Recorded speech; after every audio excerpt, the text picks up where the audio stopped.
कृपया अपने नेत्रों को बंद कर लीजिए। अपना ध्यान अपने आप पर ले आइए।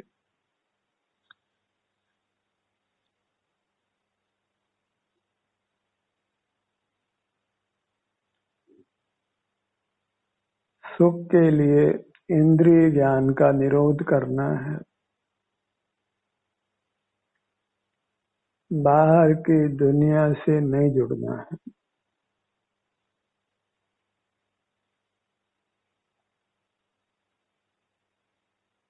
हमारा स्वभाव अपने से जुड़े रहने का है।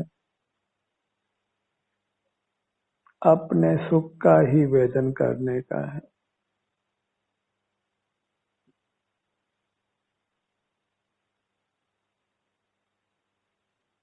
सुख के लिए बाह्य दुनिया की किंचित भी आवश्यकता नहीं है। अपने को ही पाना है।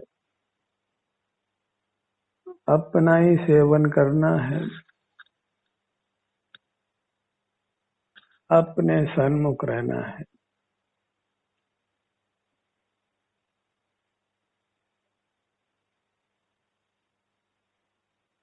अपनी मूरत के सन्मुख।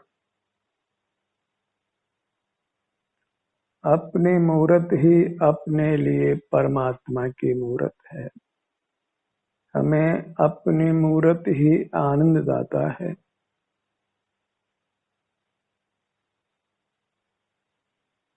आनंद के लिए दूसरे की ओर देखने की आवश्यकता नहीं है।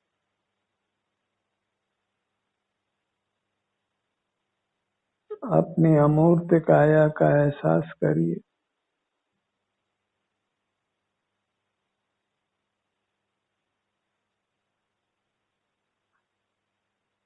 अपनी काया अमूर्त होने पर भी अनुभव में आती है या आराम या वेदना का परिणाम सदा होने से।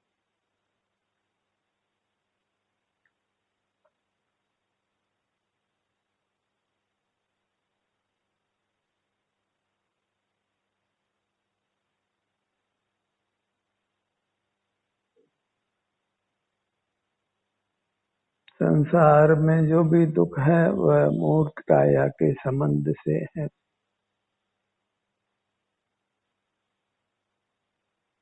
इस मूर्त काया में जो इंद्रियां बनी हैं, जो वास्तव में हमारे बंधन रूप है, उनके माध्यम से मूर्त पदार्थों को देखना जानना बंद करना है।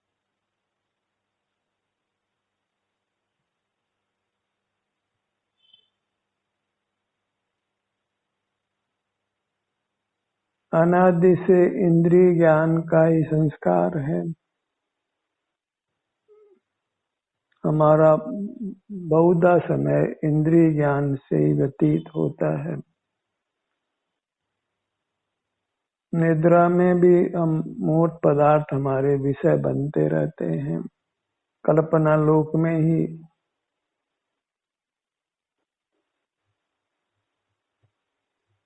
अपने सन्मुख होकर ही हम मूर्त पदार्थों के ज्ञान से छुटकारा पा सकते हैं।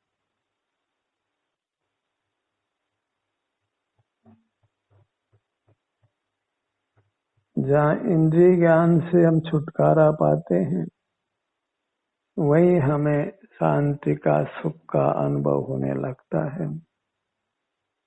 हमारा स्वास्थ्य सुधरने लगता है।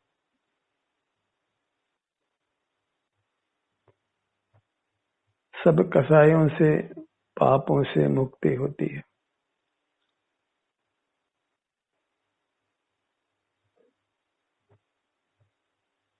कषाय अनेक प्रकार की हैं। क्रोध, मान, माया, लोभ, हास्य, रति, अरति, शोक, भय, जुगुप्सा, स्त्री वेद, पुरुष वेद, नपुंसक वेद। इस प्रकार कषायों के 13 प्रकार के भेद हैं। इन सब से हम मुक्त होते हैं जब अपनी अमूर्त काया के सन्मुख होते हैं। कसायों से ही हम कसे जाते हैं, हमारा सुख नष्ट होता है और कसायों का जनक हमारा स्वयं का इंद्रिय ज्ञान है, जो मूर्त इंद्रियों के माध्यम से उनके आश्रय से होता है। और जो पर के आश्रय से होता है वह हमारा स्वभाव नहीं है, हमारा चरित्र नहीं है।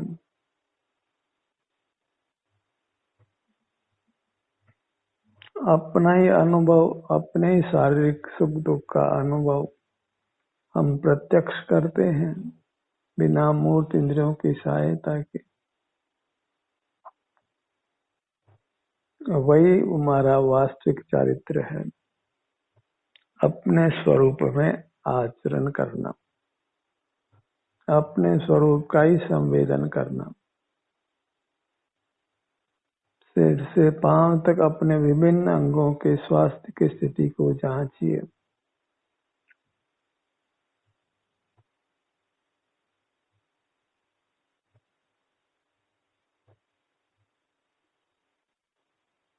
यह बॉडी स्कैन मेडिटेशन के रूप में विश्व में प्रसिद्ध है।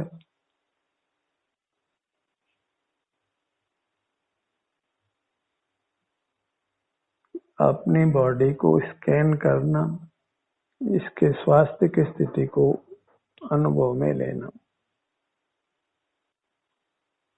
सिर से पांव तक थोड़े थोड़े भाग से इसको अनुभव में लीजिए।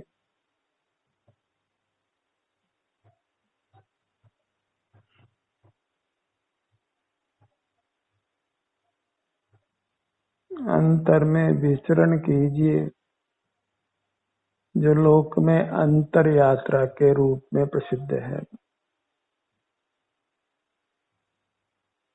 योग निद्रा के रूप में प्रसिद्ध है।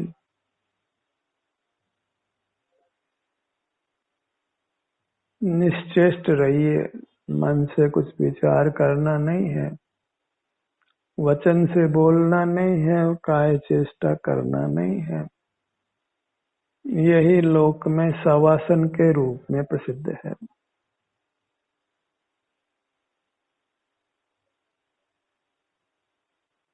यही ध्यान के प्रकार हैं।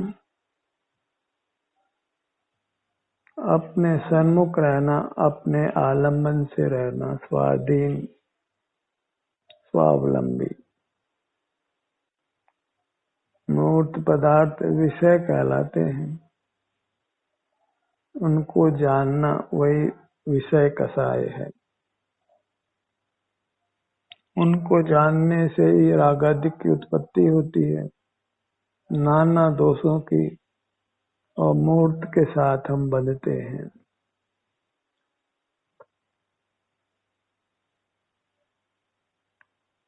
अनादि के संस्कार को बदलने के लिए दृढ़ संकल्प की आवश्यकता होती है।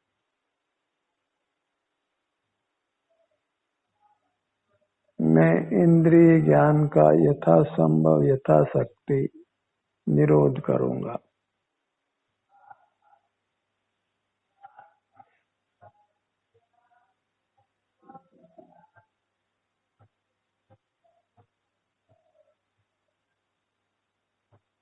जब हम मूर्त पदार्थों को देखना जानना बंद करते हैं तो स्वतः ही हमारा मुख अपनी ओर होता है। मन से भी मूर्त पदार्थों को कल्पना में नहीं लेना है, इसलिए वह भी एक प्रकार का इंद्रिय ज्ञान है। इसलिए मन को विचार करने को नो इंद्रिय ज्ञान कहते हैं।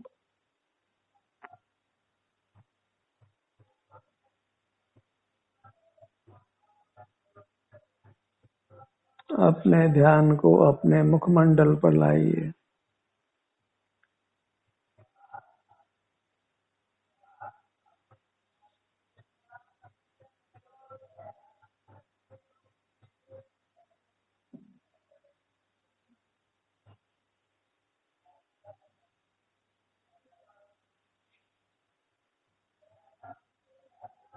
पांचों इंद्रियां यहाँ पर हैं, इसलिए यह स्थान मुख्य है इंद्रिय जय करने के प्रयोजन से।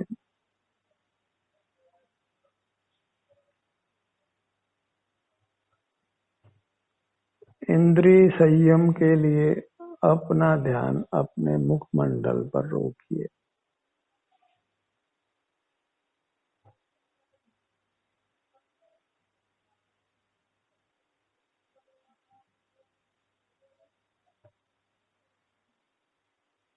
यहीं से हमारा परिचय लोक करता है। आप अपना परिचय अनुभव रूप दर्पण में देखकर कीजिए। स्वानुभव रूप दर्पण में अपने चेहरे का अनुभव करना, यहाँ के शारीरिक सुख दुख स्थिति को निर्विकल्प रूप से वेदन करना।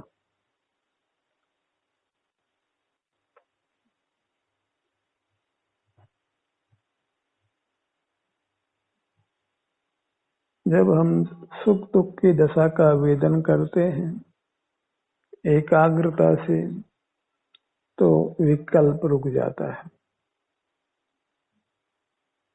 वही वीतराग होना है,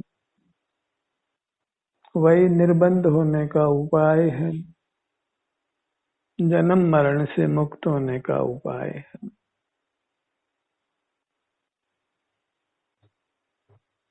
जहाँ बाह्य मूर्त शरीर ही हमारे साथ नहीं होता, वहाँ सारा संसार उजड़ जाता है, सकल दुख समाप्त हो जाते हैं।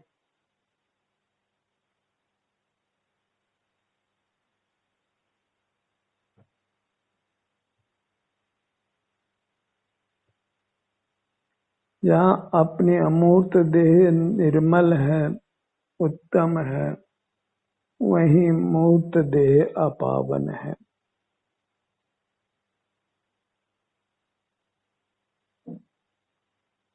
अपनी अमूर्त देह पावन और मूर्त देह अपावन।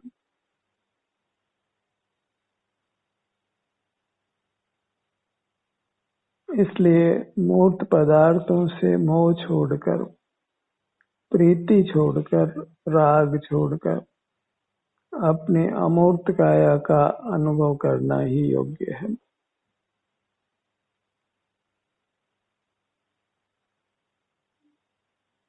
मूर्त पदार्थों का स्नेह छोड़िए,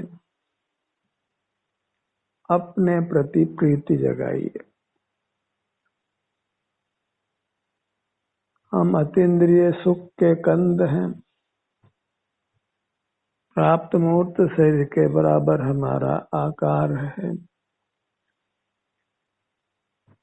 जो निर्वाण होने के बाद भी वैसा का वैसा बना रहता है।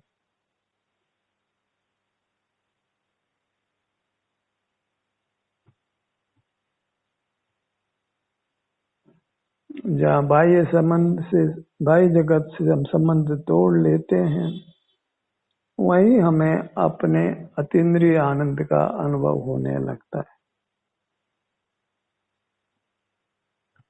जन्म है तब से आंखें खुली हैं, सोते समय भी मन की आंखें खुली है, माने कुछ न कुछ पदार्थ हमारे ज्ञान का विषय कल्पना लोक में बनता रहता है। इस प्रकार कभी मूर्त पदार्थों से हम छूटते नहीं हैं। इस प्रकार सदा दुख में ही बने रहते हैं। अपना लक्ष्य करके उत्तम सुख को भोगिए।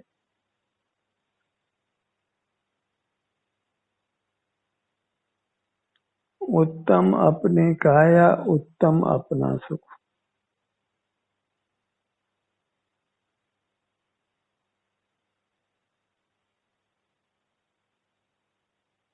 क्योंकि अंतरंग में हम परमात्मा हैं, भगवान हैं और आनंद दाता हैं, अपने आप को ही ऐसी अपनी अमूर्त काया के प्रति प्रेम उत्पन्न करिए।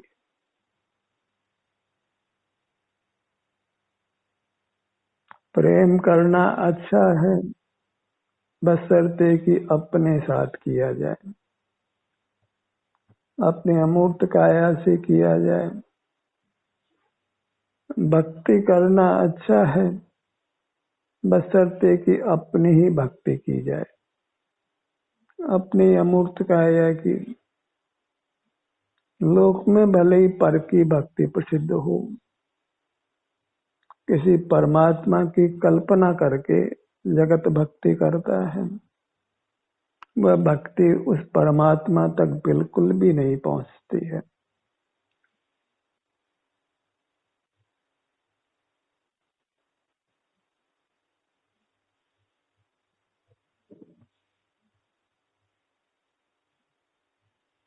अपनी भक्ति अपने संवेदन रूप है, वो जागृत है, जीवंत है।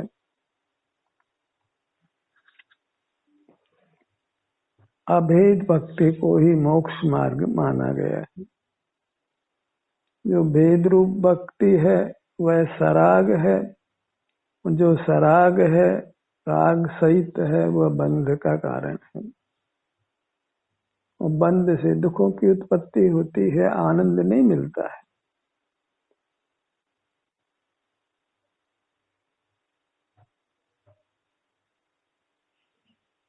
अपने ध्यान को अपने धड़ भाग पर लाइए। नाना भीतर मूर्त अंगोपांग हैं, सुखी जीवन के लिए उनका स्वस्थ रहना आवश्यक है। इसलिए अपने धड़ भाग से जुड़िए ताकि आपके अंतरंग सब भांग अंग सब स्वस्थ रहें।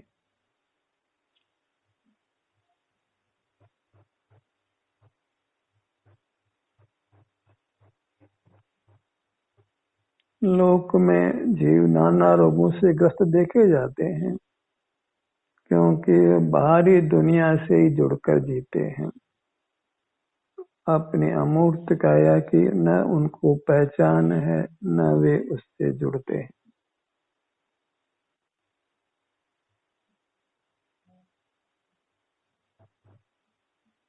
और अस्वस्थ होना ही पाप भी है और दुख भी है। ये अपने ही अपराध से अस्वस्थ होता है, दूसरे के कारण से नहीं, अपने से विमुख रहने के कारण। भले ही लोग रोगों के अनेक कारण मानता हो, पर मूल कारण अपने अमूर्त काया से विमुख रहना है, जगत के सन्मुख रहना है। जगत के सन्मुख रहते हैं तो बाहर में नाना निमित्त बन जाते हैं रोग के, पर मूल कारण नहीं है। मूल कारण जगत के सन्मुख रहना है। आदत बहुत पुरानी है जगत के सन्मुख रहने की, अनादि की है, और यत्न से ही छूटती है। हमें यत्न करना है, सत्य को छुपाना नहीं है। हम अपने सन्मुख रहने का प्रयत्न कर सकते हैं, रह सकते हैं, और उसका समय धीरे धीरे बढ़ा भी सकते हैं, और एक समय पूरी तरह अंतर्मुख रह सकते हैं। निरंतर बस अभ्यास की आवश्यकता है।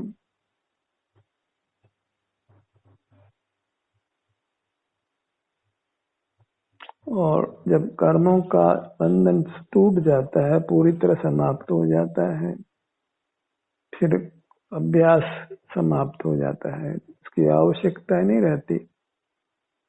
मूर्त से रहित है जीव, सदा सदा परिपूर्ण उत्तम अविनाशी आनंद को भोगता है।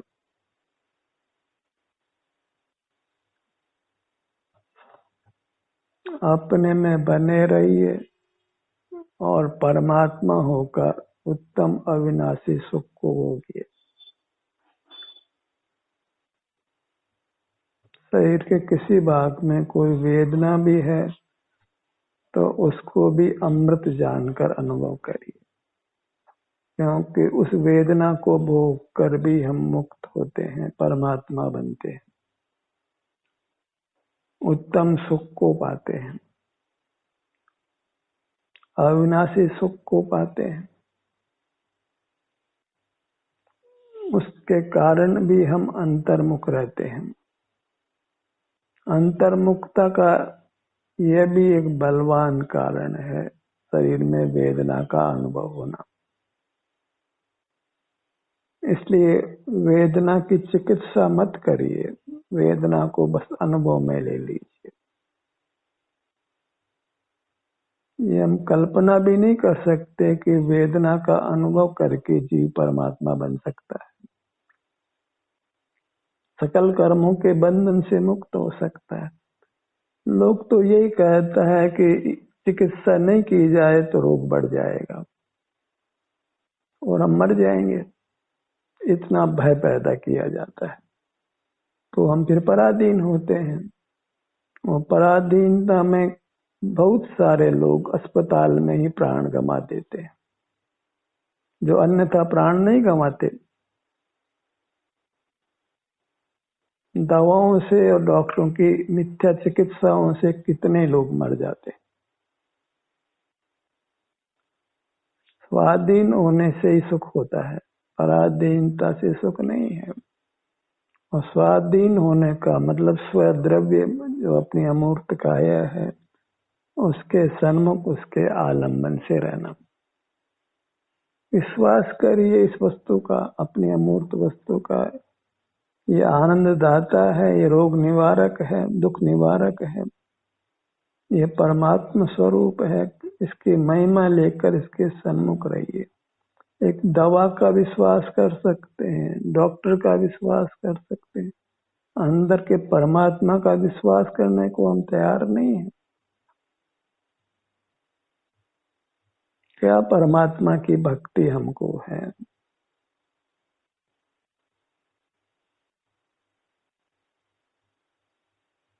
बोलने को हम बोले भले से कि आत्मा परमात्मा है, परमात्मा में भी परम शब्द उत्कृष्टता के लिए है। जिसने अपने आत्मा को कर्म बंधन से मुक्त कर लिया है वही उत्कृष्ट आत्मा है। परमात्मा भी तो आत्मा है, हम जैसे ही हैं। उनको परम सुख का अनुभव होता है क्योंकि उन्होंने अपने सुख का विश्वास करके अपना आश्रय किया है, अपने सन्मुख रहे हैं।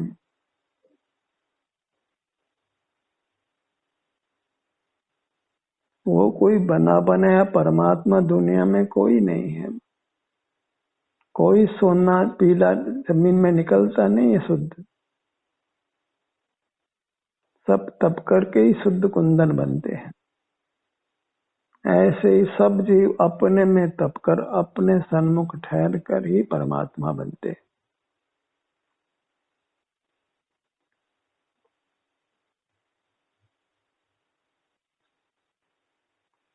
मैं सुख स्वभावी हूँ, जड़ पदार्थ सुख स्वभावी नहीं है। इसलिए जड़ पदार्थों को छोड़ना और अपना ग्रहण करना, अपना ग्रहण करने के लिए अपना एहसास करना, अपने शारीरिक सुख दुख के वेदन में अनुभव में आना, और वैश्विक सुख दुख को छोड़ना जो भाई लक्ष्य में होता है। बाहर के लक्ष्य को छोड़ना और भीतर का लक्ष्य करना योग्य है।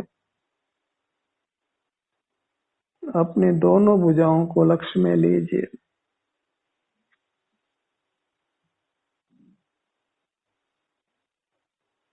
जब अंतर में हम आते हैं तो अपनी पूरी मूर्त अमूर्त होने पर भी संवेदन रूप से अनुभव में आती है। पांव के अंगूठे से सिर तक ये मैं हूँ, पूरी मूर्त स्पष्ट होती है, संवेदन गोचर होती है। कोई आंखों से देखने जैसा मामला नहीं है। अमूर्त वस्तु कोई आंखों से नहीं देखी जाती है। जो जीव वस्तु अमूर्त है वो ज्ञान का ये नहीं है। ज्ञान तो परोक्ष इंद्रियों के माध्यम से होने से ही है। निंद भी है, अज्ञान भी है। नाम अज्ञान है पर है वास्तव में अज्ञान, क्योंकि वह सुख का हेतु नहीं है। किसी भी व्यक्ति को बहुत डिग्रियां नहीं हो तो भी अधिक ऊंचा पद और पैसा मिलता हो तो वह फिर डिग्रियों को ग्रहण करने में नहीं प्रयत्नशील होता है, क्योंकि उसका प्रयोजन उच्च पद और पैसा पाना है। और जब अपने सन्मुख होने से हमें उत्तम सुख मिलता हो, अविनाशी सुख मिलता हो, तो फिर कोई ज्ञान करने में अपना समय नहीं लगाता, सीधा अपने सन्मुख होकर उत्तम सुख को भोगता है। जब अपने ही आश्रय से, अपने सन्मुख रहने से हमें शांति का, आनंद का अनुभव होता है, तो सरस्वती और लक्ष्मी के उपार्जन में क्या सार है। इनसे तो सिर्फ भौतिक पदार्थों की प्राप्ति होती है। ज्ञान मूर्त पदार्थों का होता है और मूर्त पदार्थ ही धन है। इस तरह लक्ष्मी और सरस्वती का आपस में मेल है और ये सब हमें अपने स्वरूप से, आनंद से विमुख करते हैं।